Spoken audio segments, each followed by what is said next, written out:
Hello అండి, hi, welcome back to our channel. అందరు ఎలా ఉన్నారండి? బాగున్నారా? నేనైతే చాలా బాగున్నానండి. ఈరోజు వీడియో వచ్చేసి వెజ్ బిర్యానీ అండి. ఎవరైనా చిన్నవాళ్ళ నుండి పెద్దవాళ్ళ వరకు ఎంతో ఇష్టంగా తింటారు. పొడి పొడిగా గుమగుమలాడుతూ నాన్ వెజ్తో సంబంధం లేకుండా నాన్ వెజ్తో పోటీ పడేలా సింపుల్గా ఈజీగా ఇంట్లో ఉన్న వాటితోనే ఎలా చేసుకుందామో చూసేద్దాం రండి నా స్టైల్లో. దానికోసం ముందుగా నేను 2 టమోటాలు, 1 ఉల్లిగడ్డ, 4-5 పచ్చిమిర్చి, 3-4 బీన్స్, 2 క్యారెట్ ముక్కలు, కొత్తిమీర ముందుగానే తరిగి పక్కన పెట్టుకున్నానండి. 1 కప్పు పెరుగు, దానికోసం ఒక మందపాటి బాండి గ్యాస్ మీద పెట్టుకోవాలి. 3 లేదా 4 స్పూన్ల ఆయిల్ వేసుకోవాలి. దాంట్లో బిర్యానీ ఆకు, ఆయిల్ హీట్ అయిన తర్వాత బిర్యానీ ఆకు, చెక్క, బండ పువ్వు, సాజీరా వేసుకోవాలి.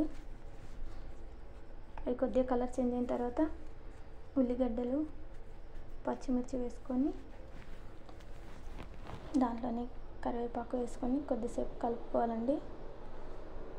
ఇవి గోల్డెన్ బ్రౌన్ కలర్ వచ్చే వరకు ఫ్రై కానివ్వాలి. దీంట్లో కొద్దిగా పసుపు,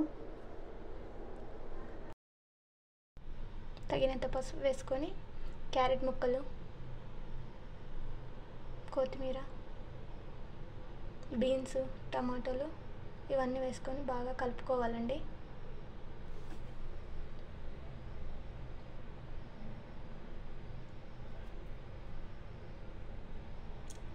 ఇవి మగ్గడానికి దీంట్లోనే రుచికి సరిపడా సాల్ట్ వేసుకోవాలి.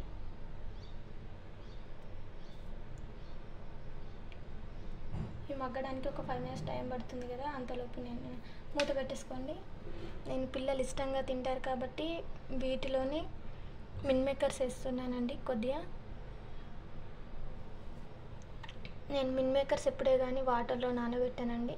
కర్రీ వండినా సరే కానీ వాటర్లో ఎప్పుడు నానబెట్టాను, ఆయిల్లోనే ఫ్రై చేస్తాను. దానికోసం ఒక చిన్న బౌల్ తీసుకొని దాంట్లో ఆయిల్ వేసుకొని మిల్ మేకర్స్ కొద్దిగా ఫ్రై కానివ్వాలి.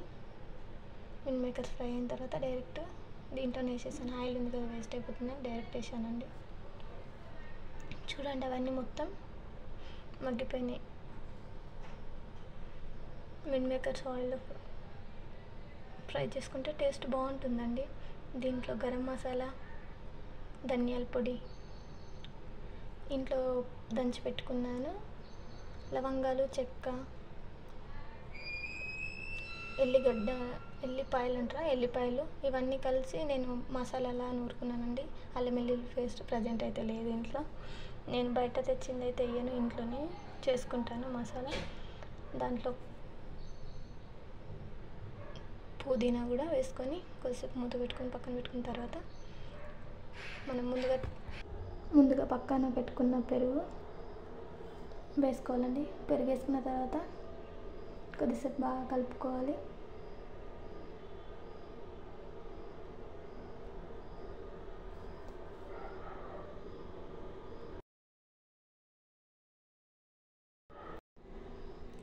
దీంట్లోనే రుచికి సరిపడా కారం 2 స్పూన్లు, అంటే మీరు ఎంత తింటారో అంత వేసుకోండి.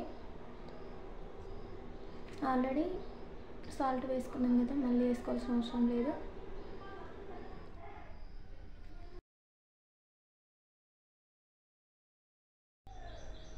మీరు బాగా కలుపుకున్న తర్వాత నేను ముందుగానే బియ్యాన్ని, 1 గ్లాస్ బియ్యం తీసుకున్నాను. 1 గ్లాసు సగం బియ్యాన్ని 2 సార్లు కడిగి నానబెట్టుకున్నానండి. దీనికోసం నార్మల్ రైస్ వేసుకున్నాను. మీరు బాస్మతి రైస్ ఉంటే దాంతో కూడా ట్రై చేయండి. ఇలా ఆయిల్ మొత్తం పైకి వచ్చిన తర్వాత దీంట్లో బియ్యం వేసుకోవాలి. బియ్యం వేసిన తర్వాత ఒకసారి బాగా కలుపుకోవాలండి. ఎక్కువ కలపొద్దు, కొద్దిగా మామూలుగా కలుపుకొని నేను 1 గ్లాస్ సగము బియ్యం తీసుకున్నాను కదా, దానికి 2 గ్లాసుల వాటర్ పోసుకున్నాను.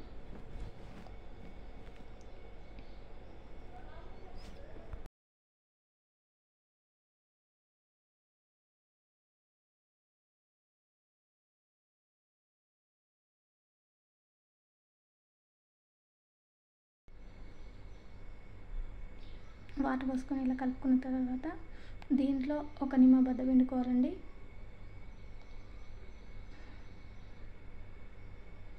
టేస్ట్ బాగుంటుంది. తర్వాత మూత పెట్టుకొని ఒక 5 to 10 minutes హై ఫ్లేమ్లో కుక్ చేసుకోవాలి. తర్వాత ఇలా వచ్చేస్తుంది, కలుపుకోవాలి బాగా. కొత్తిమీర పైనుండి వేసుకొని స్లిమ్లో పెట్టుకోవాలి.